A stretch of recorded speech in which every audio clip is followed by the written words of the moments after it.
To this video. In this video, we are going to implement a feature time remaining. So when you deal with PHP and you try to save data in database, you might want to show your users like how much time it is going to take if you are processing some big data. Now here in our case, what we are doing here is we have React.js as a front end. I'm using minimal React.js to very less usage just to get the value from input and hit a button so that we can talk to PHP, and mainly the PHP will be responsible for all the calculations. Now what we are doing here right now is we need to put a number here. It is going to store the number into the database, and after that it is going to go, during the time it is storing in the database, it is going to tell us that it this much time remaining. After the time completes, it's going to give us the message data stored successfully. So let's say I want to save a number, it is 67.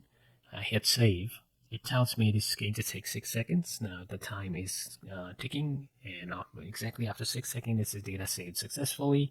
You go to database, you check the browser there, and we get the value right there. Now, how we can implement this and how you can add it in any of your application. So let's get started and see. Welcome to Zox. I'm Manu. I'm a senior software full stack developer.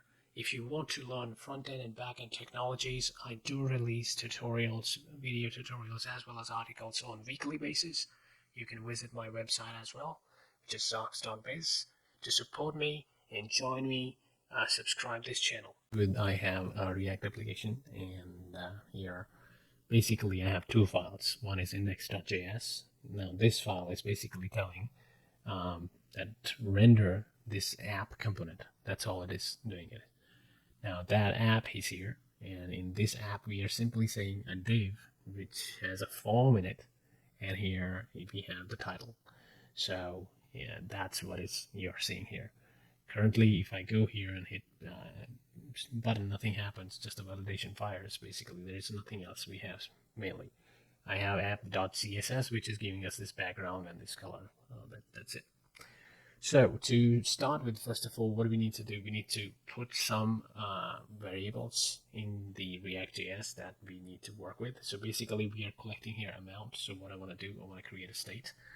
Now here, state basically going to get the amount, because we need to save amount in some sort of variable. So that's the state is going to do. So I say here set amount. This is the function which is going to set the value for this variable.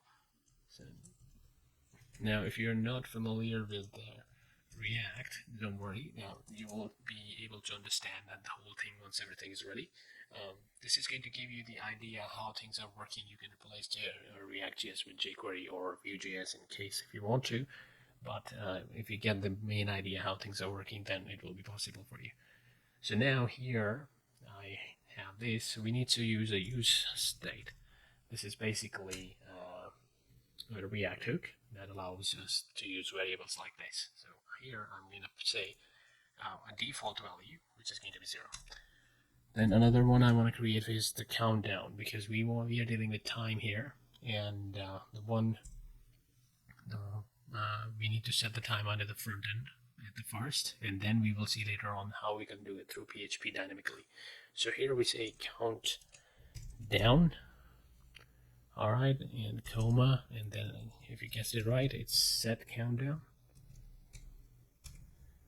Okay, so this is basically how you set it. So here the D will be lower, and again here use state. It's if you want to pass a default value, in this case I pass it 0.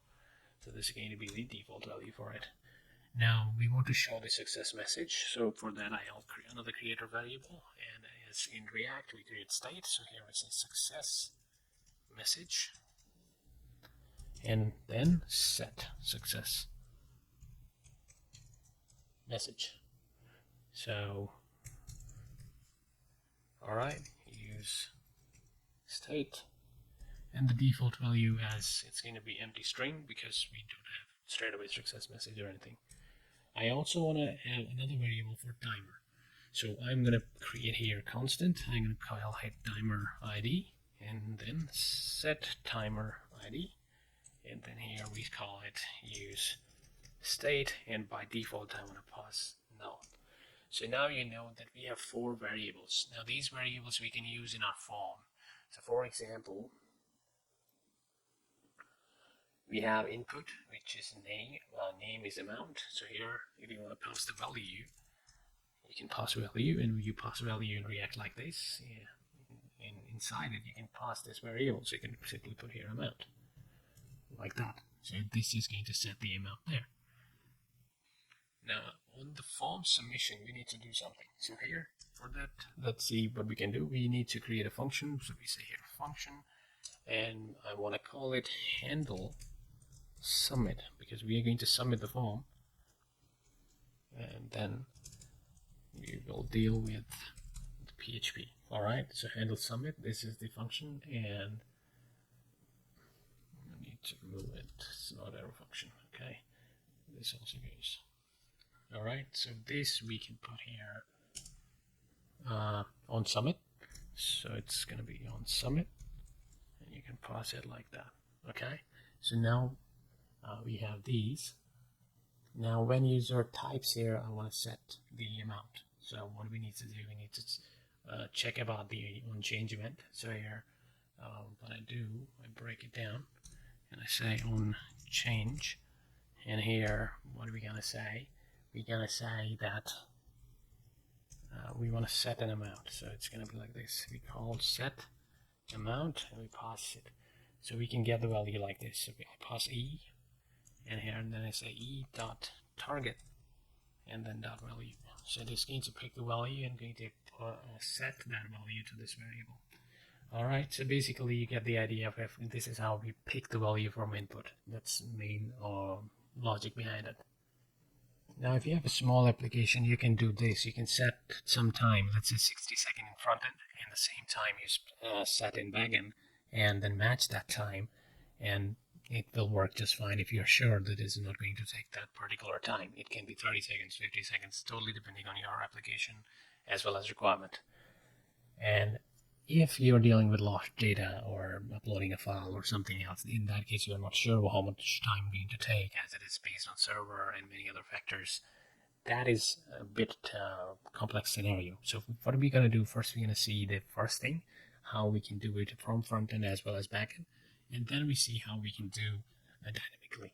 So first here, what I'm going to do here, we have handle submit. So inside this handle submit, what I want to do here is, I want to say, I don't want to refresh the page. So I want to say here e, and then here going to be e dot prevent default.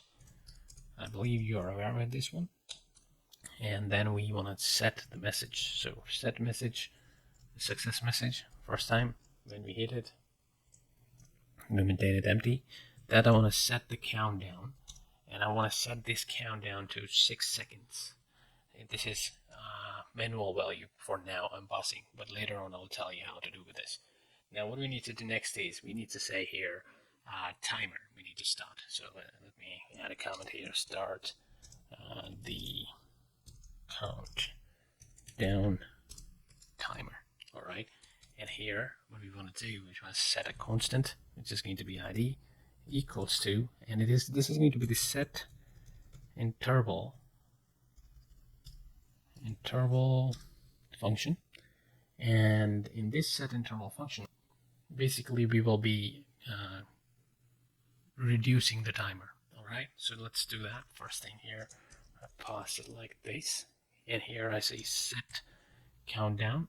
So we get our countdown function, and then we say here that previous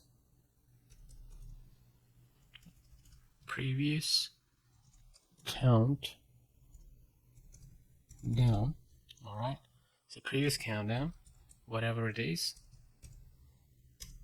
-1. So we are reducing it one by one. As it's a set interval, we need to fire it at each second, which is 1000. So this set interval will reduce it. I want to say here that this is a set timer ID, and that set timer ID, I'm going to pass the set interval ID in there so that later on we can use it. All right. Now before going any further, I want to show you how the PHP application is set up so far. So I have here the PHP code. Basically Here, if you notice, I have two files here. Rest all files I can even delete, so I remove this file. This and this. So basically, I have a www folder where I have index.php and process.php. So in an index.php, we have a message, hello from index, and then process.php, hello from process. Now, if I go to localhost 99, it is going to go to the index.php. Now, if I go to here /process.php, then it goes to process.php. These two things, that's all we are currently getting. We don't have any PHP code at all whatsoever. So here, what we're going to do in here, we need to do an API call. And this API call is going to go to that PHP application. All right, so let's do that. So what I do here, I simply going to say send, all right, data to PHP. And here we're going to say try statement.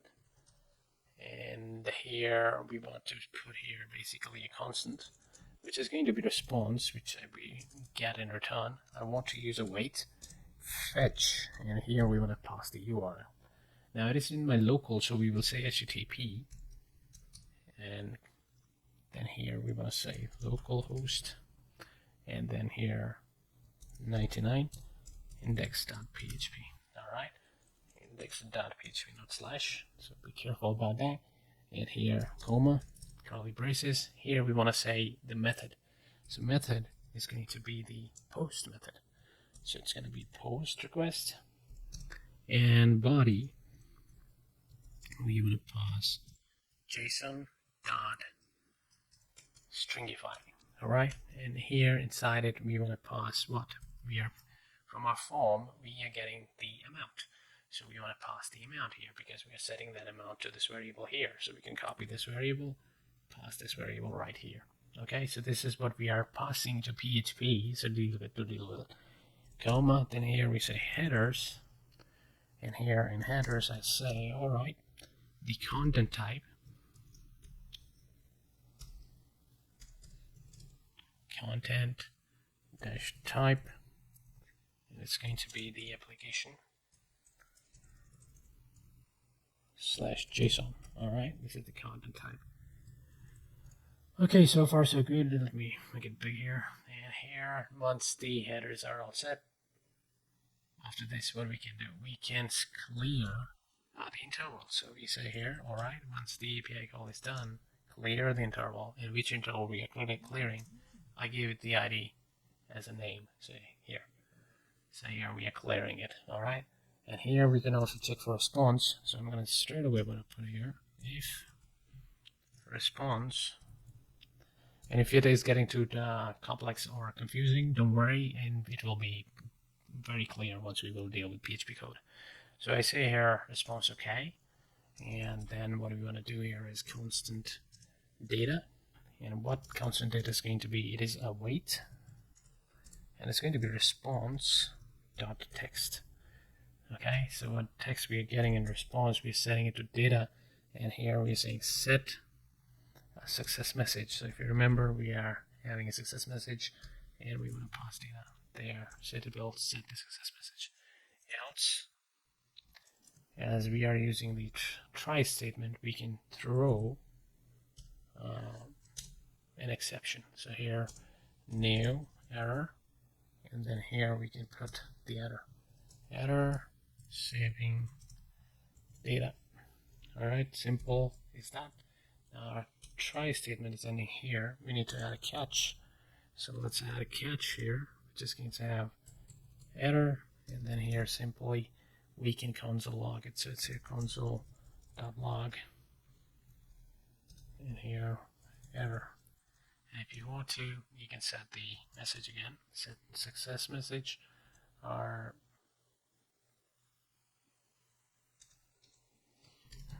you however you want to handle it. So here, saving data. It should be message instead of success, as it's an error right now here. All right. As we are using a wait, it should be in an async function. Now, I'm calling this function this way. I'm going to change it to arrow function, so we can call here constant, and I'm going to say handle submit. All right, and then I'm going to say equals async.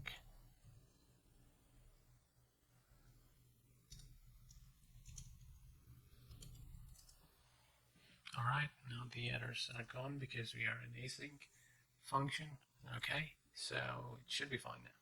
Now let's go to the PHP end. So here, what we get, we're getting the value, we are sending it to PHP. Simply, that's what is happening here. And here we are just setting the message to the variable message.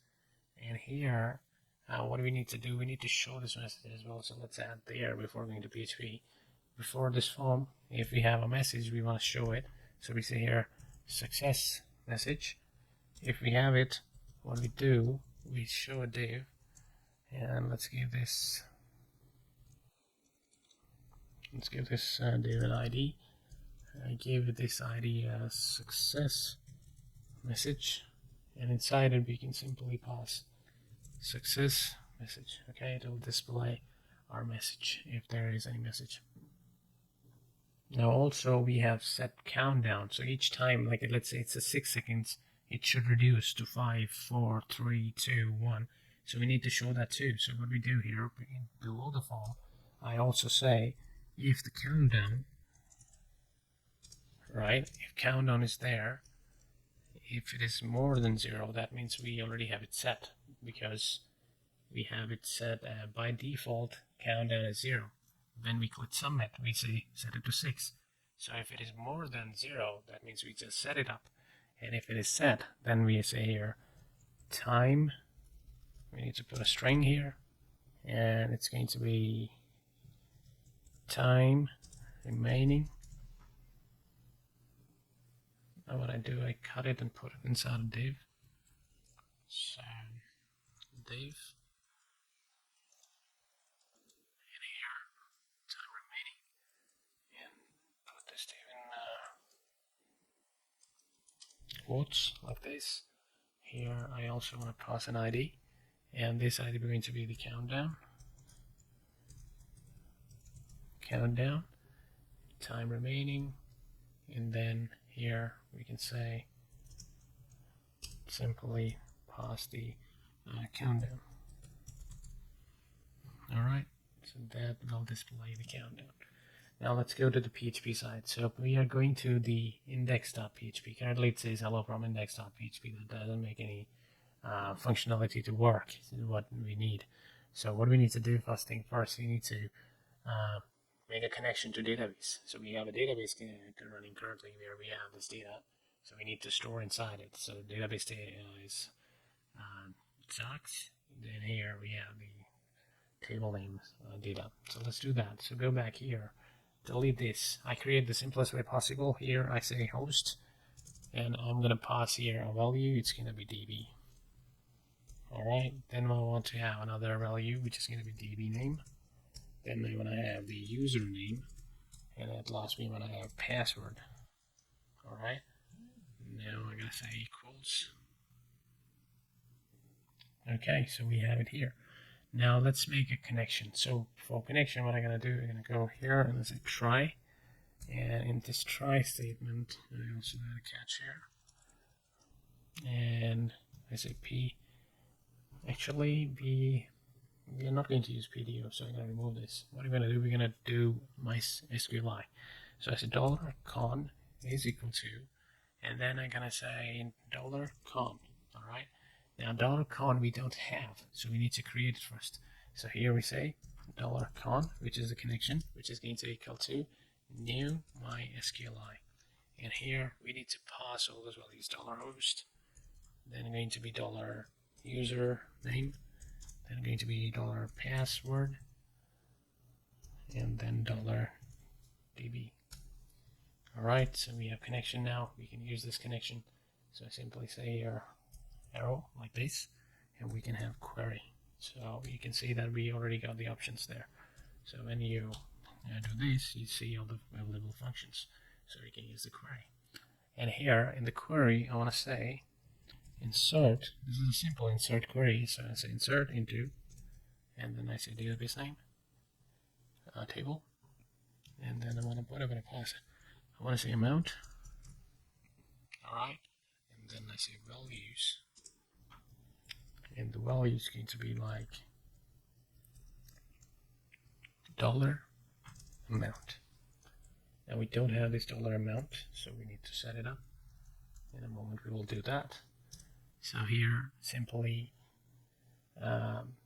insert into the data amount values dollar amount. Now when we get the front-end file values here to this PHP file, we need to catch them. So we can catch here, let's add in a top, and what we want to do basically, we want to say dollar data, and it's going to be JSON underscore decode. All right, as the JSON data is passed, file get contents, and here we say PHP and colon / input. All right, this is how you get the value, comma true. So this will give you value, and it will process. So here, now it's gonna come in an array. So we think we can get that amount from it. So we can say dollar data, and we want to get what amount. So now you can see that amount we can insert. All right, so if I go back to here, you can see when we passing the value, we are passing it like the JSON, and when we're receiving it, we are JSON decode, and then we get the array, and we get that particular amount, which is user entered in input. We pass in insert query, which is going to put it into the database. All right. So what we want to do next? We want to put here dollar result, which is going to be equal to dollar $con, and query again, and I say this time select all from data. Okay, and then we say here I want to create a variable, and we will calculate the total as well. So this is going to be that. So here I say if MySQLi num rows, and here we pass dollar result. If it is more than 0, or you can leave it like this, if it is more than 0, it's going to be true. So what do we want to do? We want to go through and do the while loop, and then this while loop we say dollar row, which is going to be equal to MySQLi fetch. All right, and then we need to fetch what? A sock, associative array, and here we pass result. Okay, and here what we want to do, we want to say dollar total, and then we say here plus equal to increase the amount, whatever amount it is, set array amount. Now this is array, so we need to pass it like this. So you get the idea, we get the amount. Here we can look through, we can add all those amounts. These are all amounts that we have, and then we get the total, and we can deal with that total. So what we need to do now? Now what we can do basically here we can return. So here I simply say dollar message, and that's going to be, let's create a string. So I say data, and then I say here, all right, dollar total. Okay, and the total, and then we say amount successfully, or we say data insert. So far so good. So this is our file. Now let's see what happens. What I'm going to do, so I delete these, so we have only 4 values. Okay, refresh. I say here, let's add 9. I hit it. You can see here we have the time remaining working, and now if I see at the bottom the post, we get error. It's the CORS error. Now CORS error, when you get the CORS error, that means your PHP file is, your PHP server is not allowing you to connect the front end to your PHP. So we need to solve this. So for that, what you can do, what is your domain? Currently we are on localhost 3001. I'm going to put here the header, these headers, and these headers you need to put according to your application. So here we are saying, allow the control, and any request come from the 3001, allow it. The method will allow should be post, and all the content header, and the content type is this. This is twice, we're gonna do this one. Alright, so now it should be okay. So if I go now here, plus 8, I hit save, and now we get 200. So if I go here to post, here we get what? Let's see, call to function query on boolean. So we get error on line 23, and I'm hoping we don't have anything. Okay, we have inserted data. Okay, let's see what happened there. Okay, so we are setting a connection here. It inserts, but by mistake I added the connection equal to this. It's not going to be like this because this query returns true or false, and so that goes to that connection, and this variable, basically we require the MySQL connection in it so that this second statement can fire, and that's why it was giving us the problem. So if I go here, this time I say 81 and I save. Now if I go to index here, now we have our unsupported operand in line 29, okay? So this is happening here. What we can do, we can check here what we're getting in it. So I simply say var dump or print out, whatever you prefer. So you can put that here and exit. So first time it runs, it is going to give us the amount. So if I go back here and hit it, post, we get 50, which is a string. Now that's an issue because we are adding it here, so it should be an integer. So what we can do here is we remove it, and here we can put integer. So maybe we can make it integer. So we say int, and now it will be an integer, and it should be adding and should return us. Now I go back here, and this time I'm gonna change the number to 5. Save it. Go here. Now we get data inserted, and total is 803. So if we go here and we see the last number is 5 inserted, that's totally fine. Now let me check one thing. I do have some empties. If I remove these, so basically we can put here a check, inserting, otherwise not. And if there is amount, we want to do all the process what we are doing. So everything, whatever we have, we can take inside this segment here. Alright, so far so good. It is the basic code. Now what we want to do here is it is simply inserting, but so far we don't have anything. Here we have 6 seconds, and here we are not dealing with time at all. So what I do, I'll show you the simple way first, how you can put timing in this if you want to show the user experience. So here, after this query, what do we want to do? We want to put sleep function. We're going to put a sleep of 1 second, or altogether you can put sleep at any stage, or based on the functionality, you can put sleep at multiple places. So if I put there, then I put sleep here. Now here I say, let's say 4 seconds, and at last what we can do, we can put sleep here, which is 1 second. So total 6 seconds. So here's the thing, you might say why I'm putting 3 times. The thing is, your code might be different and you might be doing different stuff here. You can simply put 6 here because it's a simple example that it will work. But I just want to show you that you can, based on time and the process, put the sleep at different places. So now we have 6 seconds, and it will insert the data and give us the message. Okay, so in exactly the 6 seconds we have here in our front-end setup, because we are setting up the countdown as 6. So both places it is matching, and you know that this query is not going to take 6 seconds, it's going to take less seconds. So we know that then this code will work just fine. So okay, it says 6, 5, 3, you can say like it's time remaining or anything, whatever.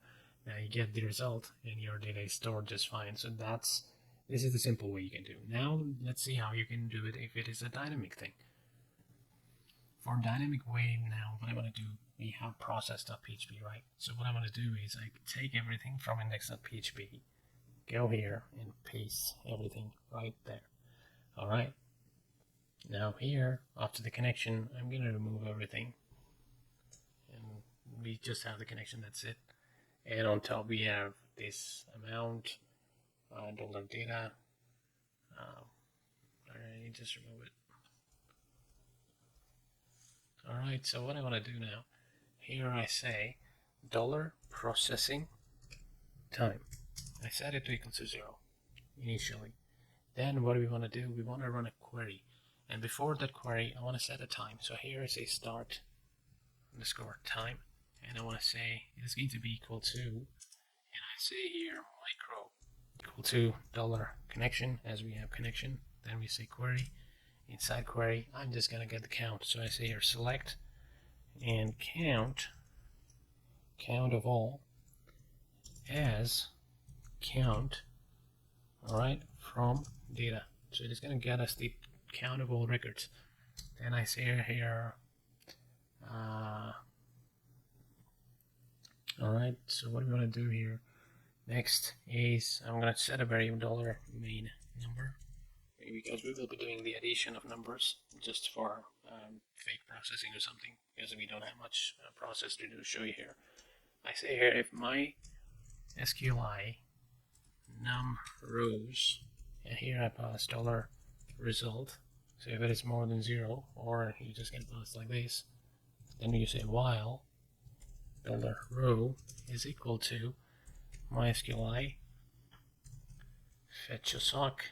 Alright, pass $result in there, and there inside it we want to say $main number plus equals $row, and here we say count, and here what I want to do, I want to pass it as int, as we previously faced the issue, as it was getting the string. Okay, so we get the count. It's going to be like how many, let's say here, so we go here, it's 10 records, I think. Now go back there, and so let's say it's a 10, then it is going to go 10, and it's going to add all in main number.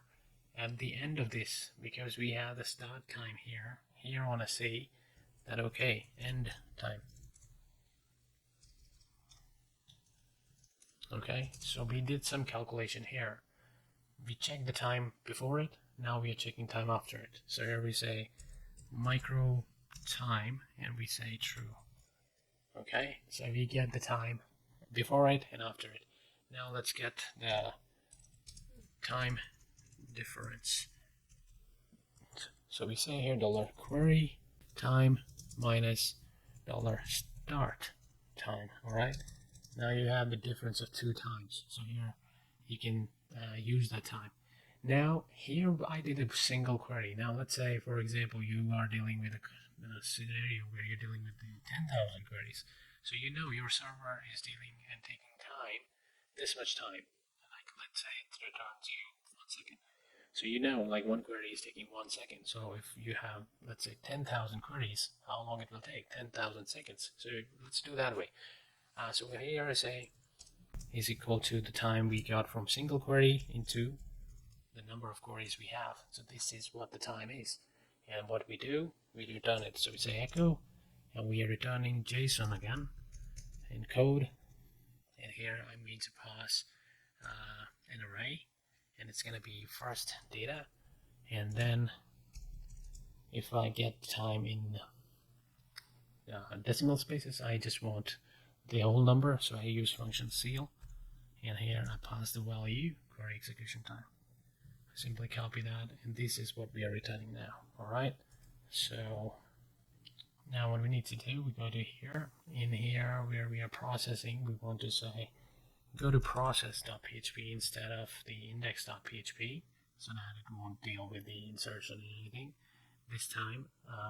Now if we go back, so let's go through once again. We are setting a start time, we are running a query, we are doing some calculation here, we are adding a number, we are not even using it, but we are doing some calculation. Then we are setting the end time, we are checking, okay, how long this process took. This is the difference. Alright, so this is for one query. Let's check if I'm dealing with 10,000 queries. Alright, this is the time we get for 10,000. We are returning it back. Okay. Alright, go back here, refresh. Here I say any number, 5, and then hit save. We get time remaining 6 because of the front end we still have 6 there. But here we, if you notice, we get 20. So for dealing with that processing value, we get 20. Now if I had save again, we get 11, because that process is taking time based on how much time PHP needs to execute and doing this stuff again and again, and then dealing with 10,000 time. Now, in some cases, you are not going to have exactly 10,000 queries. It might be more than that or less than that. In that case, you can have that number here. And just to be at safe side, you can have some static number that you want. Let's say, if you think that you're dealing with 3,000 queries, you might want to add 500 more to increase some extra time. So in front end, it won't show and stop, won't stop early. So I'm just not going to do that right now because we know we have 10,000 and we have this. So let's update this 6. So what we do here, so what I'm going to do, I'm going to revert this back to index. So this will still work the same. I'm going to create a separate function for this that will handle it. Here we are setting the set countdown. I will or leave it like that. So this is handle submit. I close it like this, and here what I do, I create another. I say constant, and this one, let's call it get time. All right, so this is something that we are getting time from backend. Now here, basically, if I go inside here, I'm gonna copy this try completely, and then edit it to save time. Here we're gonna pass the process.php, and method going to be get. Alright, I'm not passing any amount at this time. Okay, and then here, where we have this fetch ending, I want to do the then, and here I want to say response, and then response JSON. Alright, and then what do we want to do? We want to say response, and actually I call it result because we already have response on top, so it's a result. And then here what are we going to do? We're going to say set countdown, and here we want to say result result.data. Alright, so we are getting, and here it goes like this. We don't need to clear or this, so I can remove that. So now at this point I just want to fire this function from a button. So what I do is simply add a separate button, and let's add it first. So here I go, I say here input. Alright, so let me do this. I copy this input, just save and paste it here. I don't want to have it submit. I call it button. I will, so that it won't submit the form. Then I say here get time. Alright, and on click, what do we want to do? I want to fire that get time function. Okay, get time function. Alright, so now when this fires the get time function, and after that we fire the handle function, we can comment this countdown because we don't want to set it to some number we are giving. We want to set it to number that we are getting from the backend. And here we are getting number and that we are putting there. So I save that now. Alright, so let's see what happens. So refresh. So I say here, alright, 5, 8. So, okay, first here we need to get the time, how much time it takes. So we say here simply get time.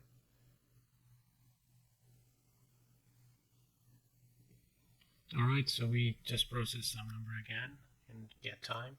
I'm not getting anything, so there is a mistake. We need to put here, it says a function. Now it should be fine. So it's a get time. We get time remaining is 30.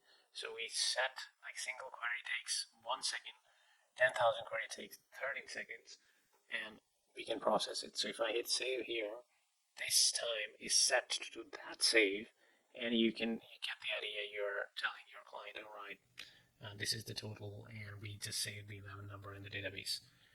Now it might be a bit confusing because we're getting time for something and showing it here. But the main point is here, if you get the logic, that if you're working in a process where you're trying to find the, let's say you're dealing with the number of big data, so basically you can try to get a time. So even in the Windows, when you paste content one directory to another, initially it takes some time to calculation, because it looks for how much RAM it has, how much disk space or disk writing speed, and all those factors. It does the calculation, and then it starts and gives you the time, how long it will take. That's what you're doing here. You're getting start time, single query will take this much time, and then end query take this much time. We added 10,000 queries, but in many cases we don't even know how many queries it's going to be. So you try to get, let's say you can get the data that you're processing, total count of that data, and you can give roughly half a second or second as an idea for that query time, and you can put that execution time accordingly. And if you still feel like, okay, it is taking less time and our timer is not proper, it is showing still, it's keep on going, you can put a condition or check in your front end. Like for example, when we hit save here and the timer is still it's remaining, right? And here it says the response is already there, because it is something different, two things differently happening. But you can have here in the front end some logic that will simply say it is done or something. The most important thing is you cannot exactly explicitly get the exact time. It is something you need to put some logic where you need to put some how exactly you will get as close as possible based on the functionality that PHP provides. So far this is what it is, the approach to showing the time remaining. If you have better suggestions or any more ideas how you will do this in your project, or you already have done somewhere, or you want to know more about it, feel free to put comments and we will go from there. So the code for this video will be available in the description, and thank you for watching. See you in the next video.